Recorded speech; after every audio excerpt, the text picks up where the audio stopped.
부터 33절까지입니다. 신약성경 175면에 있습니다. 요한복음 16장 23절부터 33절. 찾으셨으면 주신 말씀을 오늘도 함께 읽겠습니다. 23절부터 시작. 그날에는 너희가 아무것도 내게 묻지 아니하리라. 내가 진실로 진실로 너희에게 이르노니 너희가 무엇이든지 아버지께 구하는 것을 내 이름으로 주시리라. 지금까지는 너희가 내 이름으로 아무것도 구하지 아니하였으나 구하라 그리하면 받으리니 너희 기쁨이 충만하리라. 이것을 비유로 너희에게 일렀거니와 때가 이르면 다시는 비유로 너희에게 이르지 않고 아버지에 대한 것을 밝히 이르리라. 그날에 내가 내 이름으로 구할 것이요 내가 너희를 위하여 아버지께 구하겠다 하는 말이 아니니 이는 너희가 나를 사랑하고 또 내가 하나님께로부터 온 줄 믿었으므로 아버지께서 친히 너희를 사랑하심이라. 내가 아버지에게서 나와 세상에 왔고 다시 세상을 떠나 아버지께로 가노라 하시니 제자들이 말하되 지금은 밝히 말씀하시고 아무 비유로도 하지 아니하시니 우리가 지금에야 주께서 모든 것을 아시고 또 사람의 물음을 기다리시지 않는 줄 아나이다. 이로써 하나님께로부터 나오심을 우리가 믿사옵나이다. 예수께서 대답하시되 이제는 너희가 믿느냐? 보라 너희가 다 각각 제 곳으로 흩어지고 나를 혼자 둘 때가 오나니 벌써 왔도다. 그러나 내가 혼자 있는 것이 아니라 아버지께서 나와 함께 계시느니라. 이것을 너희에게 이르는 것은 너희로 내 안에서 평안을 누리게 하려 함이라. 세상에서는 너희가 환난을 당하나 담대하라. 내가 세상을 이겼노라. 아멘. 지난주에도 말씀드렸지만 오늘은 예수님께서 부활하시고 50일 되는 날입니다. 구약성경으로 표현하면 6월절 지나고 50일 되는 날이고 신약적으로 표현하면 예수님 부활 후에 50일 되는 날입니다. 이게 이제 50일이기 때문에 보통 오순절이라고 순이라고 하는 말이 이제 열을 이야기하잖아요. 그래서 오순절이라고도 하는데 이제 교회사적으로는 예수님께서 또 하나님께서 약속하신 성령을 모든 사람을 위해서 그 성령 하나님이 오신 날이기도 합니다. 우리가 지난 주일에 예수님의 승천에 대해서 좀 나눴는데 하늘로 올라가시기 전에 예수님께서 제자들에게 좀 에어컨 조금 켜시죠. 좀 더우신 분들 계신데 이 예수님께서 제자들에게 말씀하시기를 성령이 오실 때까지 약속한 것이 그분이 오실 때까지 예루살렘을 떠나지 말라고 이제 이렇게 말씀을 하셨습니다. 그리고 그 말씀을 따라서 제자들이 한 자리에 모여서 기도하다가 정말 그날 불의 혀 같은 모양으로 오신 이 성령을 충만하게 받기도 했습니다. 이 사건은 하나님이 주신 약속의 성취이자 또 예수님께서 말씀하신 그 말씀의 성취이기도 한데 제자들 입장에서는 이날 했던 그 경험이 너무 특이해서 이 사람들이 완전히 다른 사람으로 변했다고 하는 것도 이제 그때 말씀을 드렸습니다. 자, 오늘 말씀은 이제 시간을 좀 거꾸로 되돌려서 예수님께서 죽으시기 전에 있었던 이야기입니다. 뭐 그래봐야 시간이 얼마 차이 나지 않는 그런 일이기는 하지만 어쨌든지 예수님께서 체포되기 전에 하신 말씀을 이제 우리가 읽었습니다. 그런데 이 말씀이 성령과 관련된 예수님의 당부 같은 말씀입니다. 우리가 요한복음 16장 뒤쪽에 있는 말씀만 읽었는데 사실은 요한복음 전체가 성령에 관한 말씀이거든요. 그래서 여러분 성경에 붙어 있는 그 제목을 봐도 제목이 성령의 일이라고 이렇게 되어 있습니다. 이거 하나 우리가 좀 기억하면 좋겠고 또 한 가지 이 16장에서 예수님께서 다루시는 것이 예수님이 떠나시는 문제를 다루고 계십니다. 지금까지 함께 하셨던 선생님이 떠나는 거란 말이죠. 선생님이 떠나시는 거기 때문에 제자들 입장에서는 굉장히 섭섭한 일이고 또 근심스러운 일입니다. 하지만 떠나시는 게 제자들을 위해서도 유익한 일입니다. 왜 유익한가? 예수님이 떠나심으로 성령이 오시기 때문에 그렇습니다. 그래서 마치 예수님과 성령님이 바톤 타치하는 것 같은 그런 분위기로 이제 말씀을 하셨습니다. 언뜻 우리가 생각할 때는 뭐 같이 계시면 더 좋은 거 아닌가? 예수님도 그냥 계속 계시고 성령님도 또 새로 오셔서 함께 계시면 더 좋을 것 같은데 예수님께서는 당신이 가시고 성령님이 오시는 게 더 큰 유익이라고 이렇게 하셨습니다. 예수님께서 가시는 곳은 아버지에게 돌아가시는 곳이라고 말씀을 드렸죠. 지난주일에. 오늘 본문 28절에도 그렇게 기록되어 있습니다. 내가 아버지에게서 나와 세상에 왔고 다시 세상을 떠나 아버지께로 가노라 하시니. 이게 예수님께서 하늘로 돌아가시는 승천을 염두에 두고 하신 말씀이잖아요. 자, 이것도 우리 마음에 좀 새기고 오늘 말씀을 보면 좋겠습니다. 자, 오늘 본문의 시작이 23절이었습니다. 23절과 24절 다시 한번 읽어보죠. 자, 시작. 그날에는 너희가 아무것도 내게 묻지 아니하리라.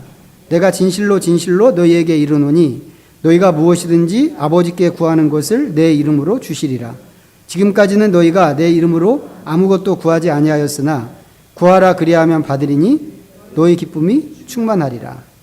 이거 굉장한 약속이죠. 예수님의 이름으로 기도하기만 하면 하나님께서 주신다고 하시는 거니까 이거 굉장한 약속인 게 틀림이 없습니다. 더군다나 무엇이든지 구하는 것을 주시겠다고 그러셨습니다. 이거 거의 도깨비 방망이를 얻은 것 같은 그런 일이란 말이죠. 여러분 뭐 기도하시겠어요? 기도하기만 하면 주신다는데. 그것도 내가 진실로 진실로 너희에게 이르노니 이렇게 하시면서 진실로를 두 번이나 강조하셨어요. 이 원문에는 이 진실로가 아멘입니다. 아멘 아멘. 내가 너희에게 이르노니 이제 이렇게 돼 있는 거거든요. 어쨌거나 예수님께서 아멘을 두 번이나 말씀하시면서 강조하시는 거니까 이거 틀림없는 얘기란 말이죠. 24절에 있는 것처럼 지금까지 예수님의 이름으로 기도하는 경우는 없었습니다. 물론 유대인들은 기도했죠. 하나님께 기도했죠. 그렇지만 하나님께 기도했을 뿐이지 누구의 이름으로 기도한다? 이런 것은 생각해 본 적이 없습니다. 제자들도 마찬가지겠죠. 그렇지만 이제는 기도하는 일에 있어서도 새로운 시대가 된 겁니다. 지금까지 있었던 시대하고 완전히 다른. 그래서 이제는 예수님의 이름으로 기도하게 됐는데 예수님의 이름으로 기도한다고 하는 게 뭐겠어요? 예수님을 앞세우는 거죠. 예수님의 이름으로 기도한다고 하는 것은 하나님 앞에 기도로 나갈 때 예수님을 앞세워서 나가는 것입니다. 이 말은 기도라고 하는 것이 정성을 다해서 하나님을 설득하는 일이 아니다 고 하는 그런 이야기입니다. 기도를 들으시는 입장에서는 기도하는 우리를 보시는 게 아니고 기도하는 나를 보시는 게 아니고 하나님 내가 이렇게 간절히 기도했잖아요. 이거 다 소용없는 얘기란 말이죠. 하나님 그거 보시는 게 아니고 예수님의 이름으로 된 사인을 보시는 겁니다. 이것은 실제 여기 앉아서 기도하는 것은 우리지만 내가 기도하는 것이지만 하나님 쪽에서는 예수님이 기도하시는 것으로 받으신다는 이야기입니다. 세상에는 이런 기도가 없죠. 이런 기도 또 있나요? 세상에 이런 기도 없습니다. 물론 세상에 많은 종교가 있습니다. 우리가 손으로 꼽을 수 없을 만큼 굉장히 다양한 종교가 있는데 모든 종교마다 기도 행위가 있습니다. 기도하지 않는 종교는 없단 말이죠. 그런데 그 사람들의 기도, 다른 종교에서 하는 기도는 전부 뭐예요? 지성이면 감천이라고 하는 그런 식의 기도입니다. 간절히 기도하고 정성을 다해서 기도하면 하늘이 감동해서 내가 말하는 것, 내가 소원하는 것을 응답해 준다고 하는 것입니다. 하지만 하나님께는 그런 거 없다 이거죠. 그런 거 없습니다. 본질적으로 인간은 죄인이고 심지어 이 죄인은 하나님께 나갈 수도 없는 그런 수준의 죄인이기 때문에 그렇습니다. 그런데 그런 죄인도 이제는 예수님을 앞세워서 기도할 수 있게 됐다고 하는 것입니다. 그리고 예수님의 이름으로 기도하면 하나님께서 주신다고 하는 게 오늘 말씀이 주는 약속입니다. 그렇다면 이 약속은 우리 인생에서 정말 땡 잡은 거나 마찬가지인 그런 약속인데 이런 약속 앞에서 우리는 무엇을 해야 할까? 뭐 해야 될까요? 당연히 기도해야죠. 기도. 이렇게 기회가 왔는데 그래도 기도 안 하겠다. 이거 너무 아니란 말이죠.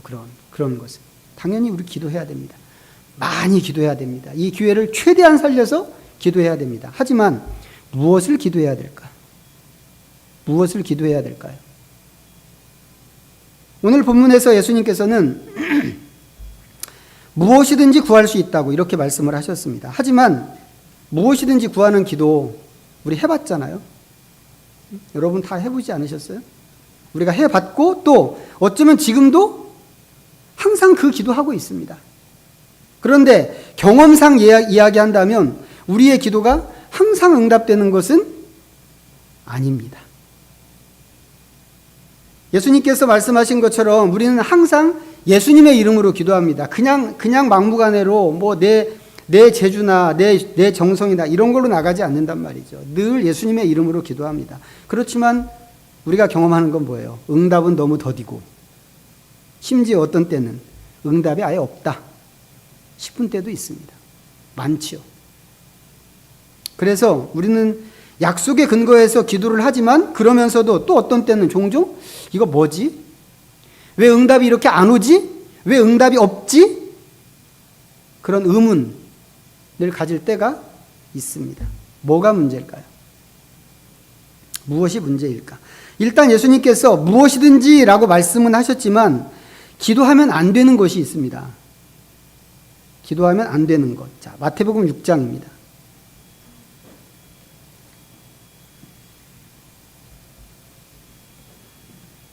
신약성경 제일 처음 마태복음 6장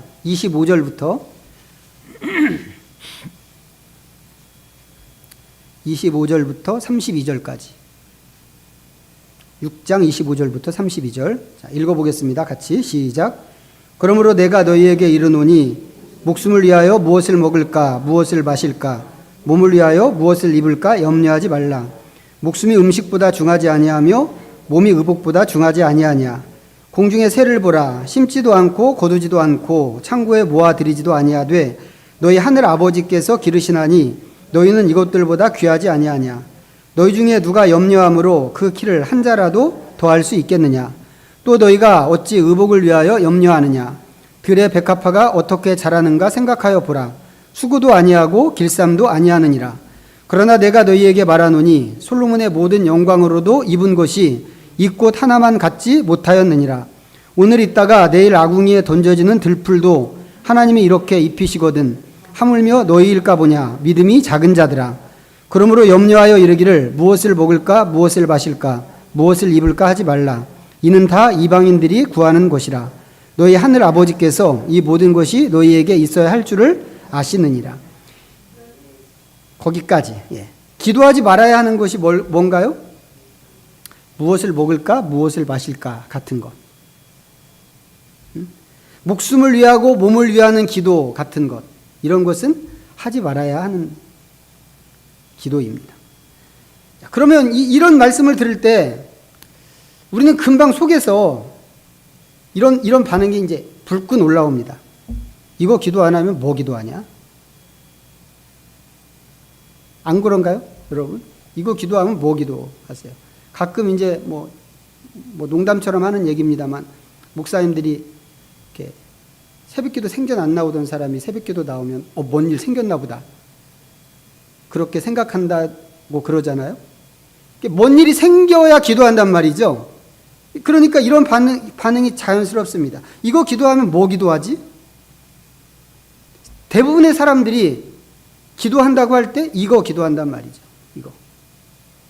이거 기도하지 않으면 기도할 거리가 없습니다. 그런데 예수님께서는 이런 거 기도하지 말라고 그러셨습니다. 왜 이런 기도하면 안 되나요? 이거 이방인들이나 하는 기도이기 때문에 그렇다고 하는 겁니다. 하나님 안 믿는 이방인들이나 하는 기도이기 때문에. 이 말씀에 의하면 이런 것도 생각할 수 있습니다. 기도는 누구나 하는 것입니다. 이방인도 기도하고 유대인도 기도하고 제자들도 기도합니다. 근데 이방인과 제자들 사이에 이 둘 사이에 차이점이 분명히 있죠. 32절에 말씀하신 너희 하늘 아버지께서 이 모든 것이 너희에게 있어야 할 줄을 아시느니라. 이겁니다. 이게 차이점이죠. 예수님의 제자들은 왜 무엇을 입을까, 무엇을 마실까, 무엇을 먹을까 그런 것으로 기도하면 안 되는가? 지금 이 표현에 의하면 그건 전부 아버지 없는 애들이나 하는 짓이기 때문이다. 이겁니다. 우리는요. 우리는 아버지가 있죠. 하나님이 우리 아버지이십니다. 비해서 이방인들은 이런 아버지가 없는 사람들입니다. 우리는 아버지에게 기도하지만 이방인들은 아버지가 없기 때문에 우상에게 기도하고 거짓 신에게 기도하는 것입니다. 그것들은 뭐예요? 기도해도 들어줄 실력이 없습니다. 생명 없는 만들어진 것들이기 때문에 그렇고, 설사 걔들이 기도를 들어줄 능력이 있다고 하더라도 얘들은 우리가 잘 되는 것을 원하지 않습니다. 왜 그런가요? 아버지가 아니기 때문에.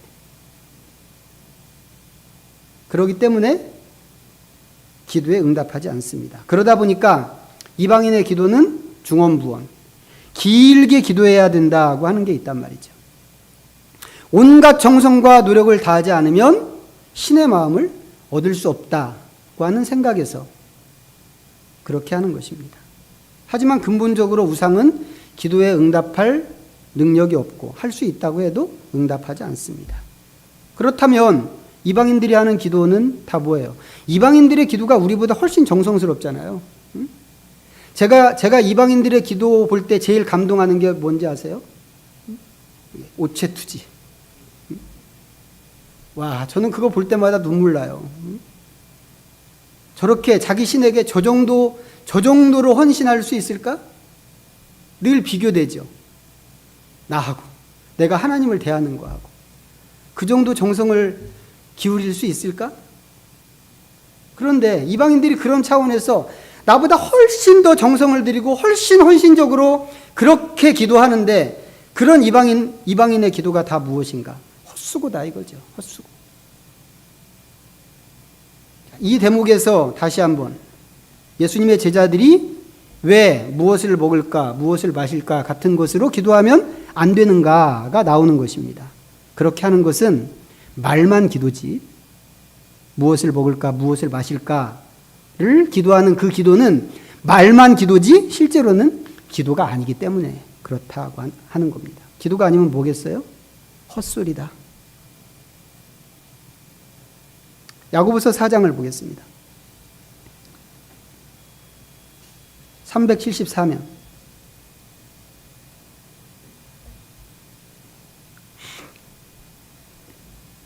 야고보서 4장 1절부터 3절입니다. 읽어보겠습니다. 함께 시작. 너희 중에 싸움이 어디로부터, 다툼이 어디로부터 나느냐? 너희 지체 중에서 싸우는 정욕으로부터 나는 것이 아니냐?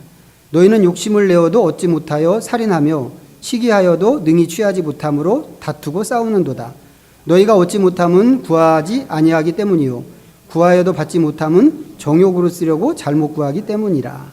이 말씀 되게 특이하죠. 먼저 묻습니다. 질문을 먼저 하는데 뭐라고 묻냐면 다툼과 싸움이 어디서 나오는 것인지 아느냐? 라고 묻습니다. 그러면서 다툼은 정욕과 욕심에서 나오는 것이다 라고 대답을 해줍니다. 그리고는 바로 이어서 하는 말이 기도도 정욕과 욕심으로 할 수 있다고 하는 이야기를 하고, 그렇지만 그렇게 하는 기도는 아무리 구해도 얻을 수 없다고 선언합니다.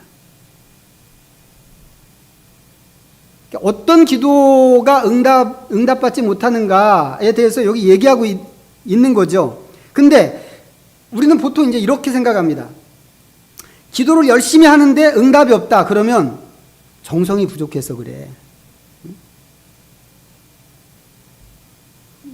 그렇게 표현하시는 분도 봤어요. 기도의 분량이 뭐 다 채워져야 응답을 주신다고. 이게 뭐예요? 내가 그만큼 애쓰고 정성을 들이고 그 정성이 다 채워지는 것을 하나님이 보셔야 응답을 주신다. 이런 얘기잖아요. 근데 교회 안에 그런 생각이 의외로 많습니다. 의외로. 근데 이건 지금 읽은 이 말씀을 보면 알겠지만 이건 정성 문제가 아니라고 그랬잖아요. 지금 이 말씀이 얘기하는 것은. 그런데도 많은 사람들이 응답받을 때까지 기도해야 된다고 생각하는 게 있습니다. 그렇지만 이거는 처음부터 끈기 문제가 아니었단 말이죠.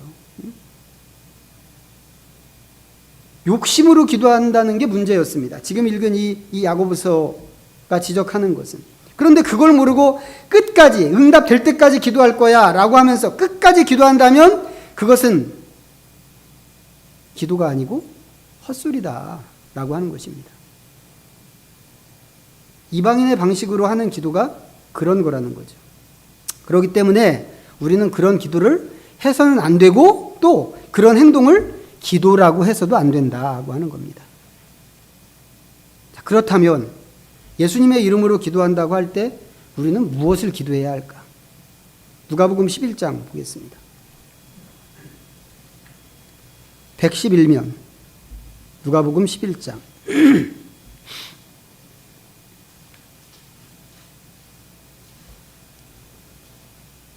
11장 9절부터 13절까지입니다.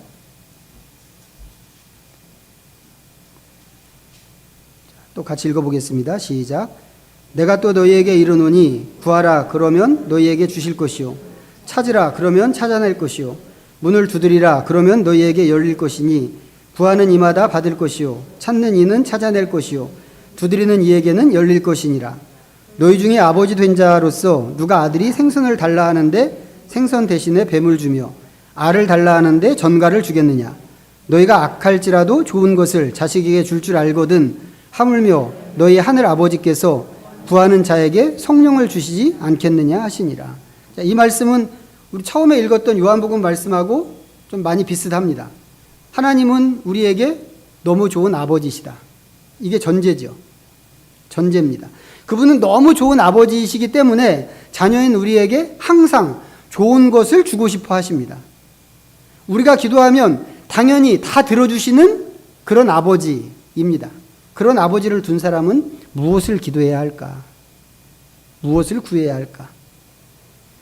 이 말씀하고 똑같은 이야기를 하는 마태복음 기록에서는 하나님께서 아버지 되시는 하나님께서 단순하게 그냥 좋은 것을 주신다. 이렇게만 되어 있습니다. 마태복음에서는. 그런데 여기서는 되게 구체적이죠. 하나님 아버지가 자녀에게 주시는 좋은 것은 무엇이며 자녀인 우리가 그 아버지에게 구해야 하는 좋은 것은 무엇인가? 뭔가요? 성령 하나님이시라 이 말이죠. 성령 하나님. 제가 모두에서 말씀드렸지만 이게 너무 중요하기 때문에 예수님께서는 당신이 승천하신 뒤에도 예루살렘을 떠나지 말고 성령님이 오실 때까지 기다리라고 그러셨습니다. 뿐만 아니라 오늘 본문 앞쪽에서는 예수님이 가시고 성령님이 오시는 것이 제자들에게 훨씬 유익한 일이라고 그러셨습니다. 그렇다면 우리가 할 기도가 무엇일까? 당연히 성령을 구하는 기도가 되어야 한다고 하는 겁니다. 우리가 평소에 기도하는 것들, 애타게 기도하는 것들은 뭐예요? 주로 급한 것들이죠. 급할수록 우리 이제 더 애타게 기도합니다. 발등에 불 떨어진 것 같은, 금방 하나님께서 도와주셔야만 내가 살 것 같은 그런 기도들. 우리는 그런 기도에 익숙해 있습니다. 적어도 우리가 그렇게 생각할 때가 많습니다. 그렇기 때문에 평소에 하는 기도하지 말고 성령을 구하는 기도를 해라 라고 한다면, 지금 읽은 말씀처럼 이렇게 얘기하면 우리 안에 금방 이런 생각 들 수도 있어요. 뭐야, 겨우 성령? 이런 마음과 함께 실망이 싹 올라올 수 있습니다. 성령이 무가치하기 때문에 그런 게 아니고 급하지 않기 때문에. 성령은 천천히 받아도 되잖아요. 지금 당장은 내가 갖고 있는 문제, 내가 씨름하는 문제 먼저 좀 해결해 주시고 그 다음에 성령 주시면 내가 기쁘게 받을게요. 이런 마음이 우리 안에 있단 말이죠. 그러니까 나도 모르게 우리 속에서 그런 마음이 생길 수 있습니다. 겨우 성령? 이 급한 시국에? 하지만 이게 무엇보다도 급하고 중요하다고 하는 겁니다. 성령을 구하는 게 무엇보다도 급하고 무엇보다도 중요하다. 자, 왜 그런가? 요한복음 14장에 있는 말씀 보겠습니다.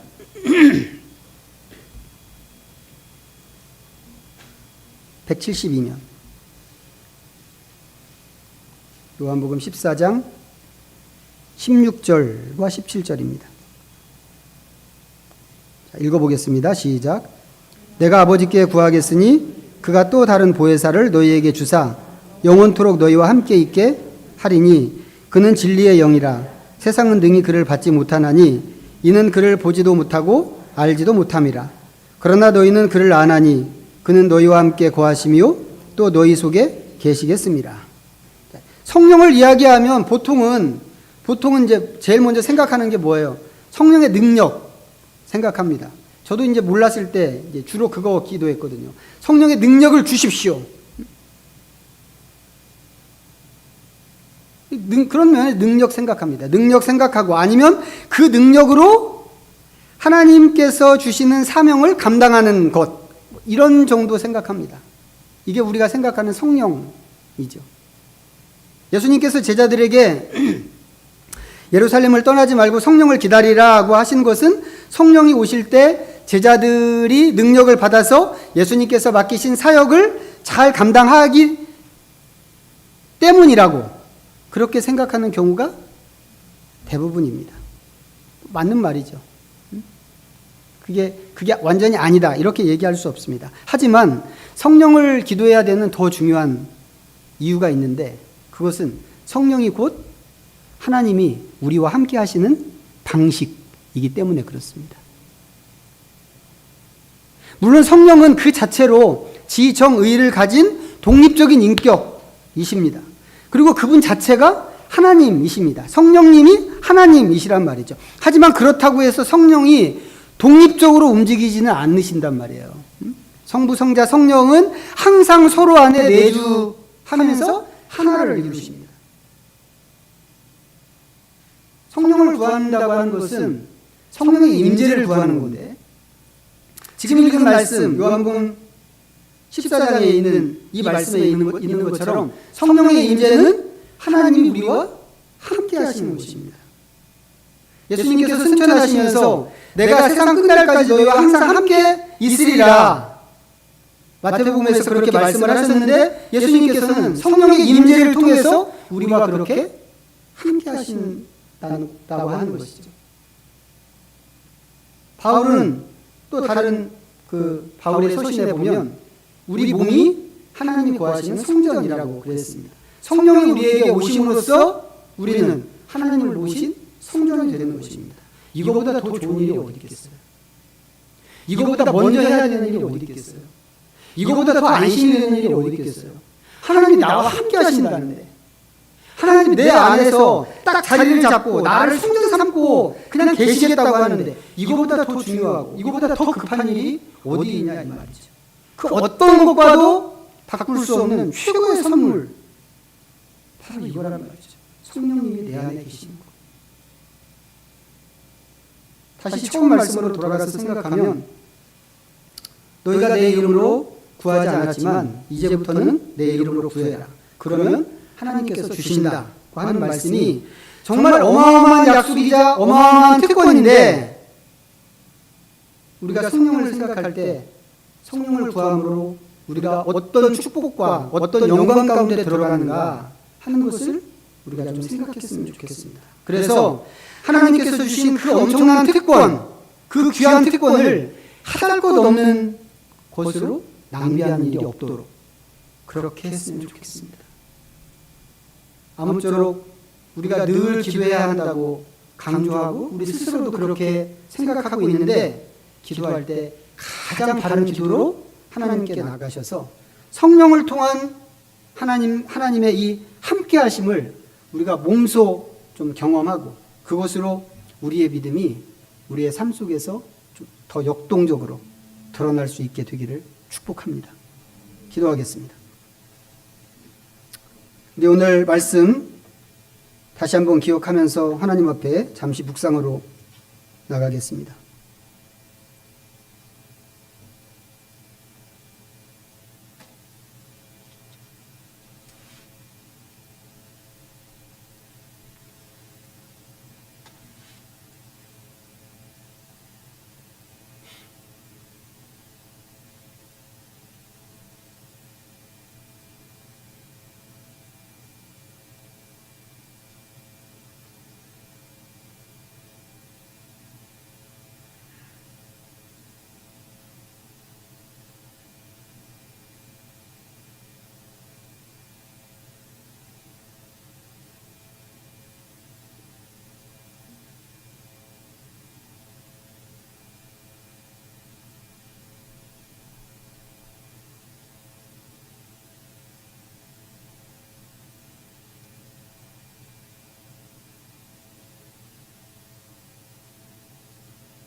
하나님 아버지, 우리에게 기도하는 특권을 주신 것을 감사합니다.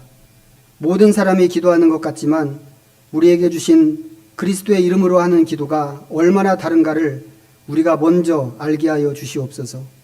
이 귀한 특권과 약속으로 우리 모두가 성령의 임재를 보게 하시고 성령을 통하여 하나님의 우리와 함께 하심을 몸소 경험하고 그 즐거움과 영광에 환호하는 주님의 백성들 되게 하여 주옵소서. 예수님의 이름으로 기도하옵나이다. 아멘. 모두 자리에서 일어나셔서 찬송가 634장을 부르시면서